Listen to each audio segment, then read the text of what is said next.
Social Security, it is a safety net millions of Americans rely on to pay basic living expenses. But an I-Team investigation found many families are instead getting bills from the federal government demanding thousands of dollars. Good evening, I'm Cheryl McHenry. I'm James Brown. The Social Security Administration said it paid out more than $20 billion to people who should not have gotten that money. Now the agency wants it back.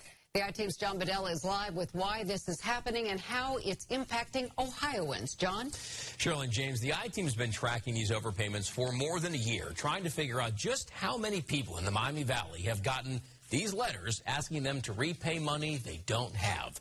The federal government won't tell us, but we did hear from plenty of families stuck trying to repay hefty bills they can't afford.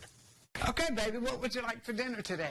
Addie Arnold is the sole caretaker for her mentally and physically disabled niece, Justina Worrell. Addie is retired. The family's Social Security checks are the only funds coming into her bank account. And that's basically what I live on. But in 2019, she says something else from the Social Security Administration arrived in the mail. So when they send me a bill saying that we owe $60,000, it was like, well, I don't know how you're going to get it. The SSA told Addie they'd overpaid her niece by more than $60 grand. Now, to get that money back, the agency is withholding some of their monthly checks. It makes me upset because it's multitudes of people that are being affected by this. The I-Team has talked to people across the country dealing with this overpayment outrage. They told me I have to owe back this much of $11,100. I started having like heart palpitations because I'm like, oh my God, $27,000. They're going to expect me to pay that back. And it was a demand letter for $121,000 payable in 30 days. SSA audits show Americans repay between $4 and $5 billion in overpayments each year. But the grand total of overpayments the agency still has not recovered is more than $21 billion. Records show the majority of overpayments are from supplemental security income, or SSI. Basically, that's retirement-aged, low-income, or disabled people who made too much money or had too many assets. Social Security disability insurance beneficiaries are generally some of the lowest income people in this country, and the agency knows full well that they don't have some pile of cash that they're sitting on. Rebecca Vallis is an advocate for disability economic justice and has handled overpayment cases for years as an attorney with legal aid. She says even when it's the agency's own mistake, it still demands people pay the money back.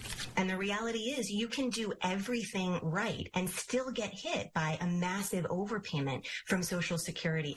More than a year ago, in May 2022, the I-Team began asking the SSA just how many families have been impacted by an overpayment and which states they live in. Just this week, the agency said it does not provide that information.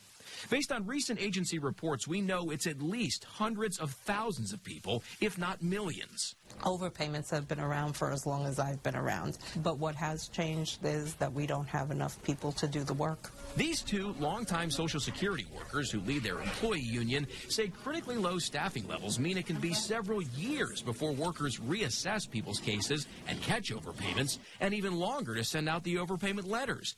By then, the dollars beneficiaries owe have ballooned to huge amounts. It's our responsibility to let them know, but it's also the public's responsibility to let us know when there's changes, and they know what their reporting responsibilities are. But they admit the staffing shortages can also make it harder to reach the call center to report those changes. At their core, these uncollected overpayments are taxpayer dollars that belong to all of us. We take an oath to be stewards of the trust fund.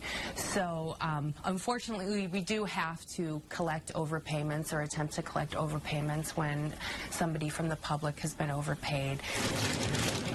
This is my nightmare. Yes, it is. Back in Ohio, Addie says she's upset. So many American families, just like hers, are now stuck with bills they can't afford. Social Security should be to help people, not to destroy them. The Social Security Administration declined our request for an on-camera interview, but in the statement said in part, we continually strive to improve stewardship of our programs and reduce improper payments.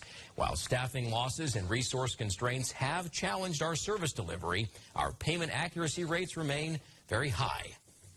And, John, talk about the options people have that get these overpayment notices. Right, so we looked into this, James and Cheryl, as a part of this investigation. There's a few options for folks. First, the SSA does give families a chance to appeal if they don't think the overpayment is accurate or it's not their fault. Addie Arnold told me she's waiting on a decision for her appeal, or they can ask for a waiver or payment plan if the repayments will create too much of a hardship. James.